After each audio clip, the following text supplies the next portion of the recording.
don't you give us an idea if let's just say I'm a self-reliant person, I decide to go for sale by owner, I'm doing it all myself and handling the whole thing, but the one thing that I'm a little concerned on is just having somebody look over a contract. Do you offer like a menu of services? How do you do that? Do you bill that like the typical attorney on an hourly rate, or do you do it on a percentage of the contract? How does that work? Never do it as a percentage of the contract. If I will either quote a flat fee based on what I think the case is about, what the activities I always kind of project out. I kind of get a sense of the client when we talk, and I'll get a sense of how involved this thing is going to be, how difficult. Are there any pitfalls? Are there any little bombs that are going to go off that we have to address? Barring that, if it's a fairly straightforward deal, I'll probably quote them a flat fee, paid up front, and then we do the whole thing. If it's going to be a complicated matter, we may do it on an hourly basis, or if it turns complicated, we may revisit those issues. Okay. But it's just, you got to have an understanding with your client up front as to what they're looking at, what you're looking at, and you have to come to an agreement on that. And just so you know, Jerry, I'll be putting your information on my website so that people can contact you and just get a quote for those type of services. Let's talk a little bit more about other legal aspects. What is the seller's property disclosure? What is a seller responsible for telling potential buyers about their property? Well, obviously any defects that they're aware of.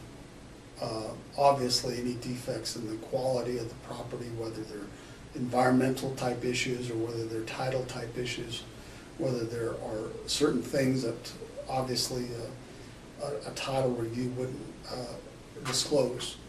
Okay. Like for instance, if you put a verbal agreement with a neighbor that he can park his fifth wheeler in your backyard, and he's done that for 10 or 15 years now, and now you got a serious issue. Sure. Things like that. If you've had mold issues, that's big. If you've had any sort of water damage, that's big. And it comes down to some fairly unique type of circumstances regarding the usage of the property. Has it ever been used for cooking meth? Environmental issues. Have there been any violent crimes in the house? Things like that. The more you disclose, the better, obviously. Okay. And I'm glad that you said that, because throughout my resource for helping people decide the best way to sell their home, and then if they go FSBO, how to take care of the important steps, I talk about making sure to get a home inspection, which would include the mold that you mentioned, and getting those things done proactively up front. And that's a good way to make sure also that you disclose everything, because anything that you try and hide can come back to bite you later on. Exactly right. And believe me, it will. Interesting. Okay, so why don't we walk through, does the contract have like a basic outline that it follows that you could kind of maybe go over like the certain sections of it?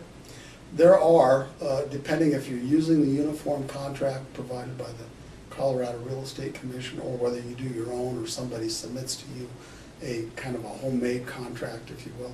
Contracts do vary. You're not required to go by the uniform contract, but the uniform is a good source because it sets forth the kind of the timeline. It first sets out a schedule of critical dates for various types of activities: the submission of the title documents, submission of the inspection of the report, or the kind of a objection to certain items in the contract. It sets forth the specifics of who's the seller, what is the property that's being sold, the description, the price, ultimately how the price is going to be paid, so much down, whether the seller is going to carry back any of the property, any of the purchase price as a note, deed of trust, or whether it's going to be paid for through financing. And then into the specifics as to what type of personal property is going to be included in it. Does it Are the appliances part of it? What about the kids' basketball hoop on the side of the house? You know? Right. What about the play center in the backyard? We've got a little portable garage back there. Is that part of it? Yeah, a lot of things that people may not think about, and when it comes down to the last minute, those things probably come up quite a bit. It's amazing what people will fight over, especially when it's all finished. I've had them fight over a basketball hoop. Yeah, I could see that. It Yeah. could be a valuable part of the property, especially Sure. if it's already put in and it's cemented into the ground, that type of Yeah. thing. And then, little things like that, fixtures and remote control gadgets and things like that.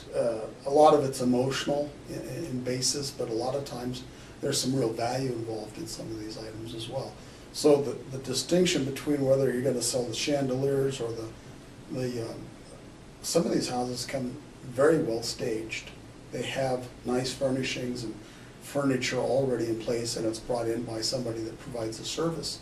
It doesn't belong to the seller. And so Yes. the stager will take that property out when they, Sure. so somebody coming in to buy the property, they look around and they say, gee, it looks pretty nice. And we got some nice light fixtures, and we've got a nice table here, and we've got this and that. And suddenly, it's all gone when they go to move in. So there's a question as to whether or not they were buying that or not. And it needs to be specified in the contract, are we buying it with these fixtures, these furnishings, or aren't we? And just say it. That's great. I'm glad you brought that up. I have an entire section on staging the home as part of my Prepare the Home section. And we had interviews with Helly Duncan, who is with Design Matters in Louisville, a great home stager. And we actually went out, not only did we do an interview in her office like we're doing here, but we went out and looked at 2 different properties that were staged. And I Makes a would have difference. automatically thought that the people who looked at that would not have imagined that that would come with the house, but I could clearly see that's why you have contracts and why you lay everything out. Yeah. Staging makes a huge difference in selling a house. Yeah.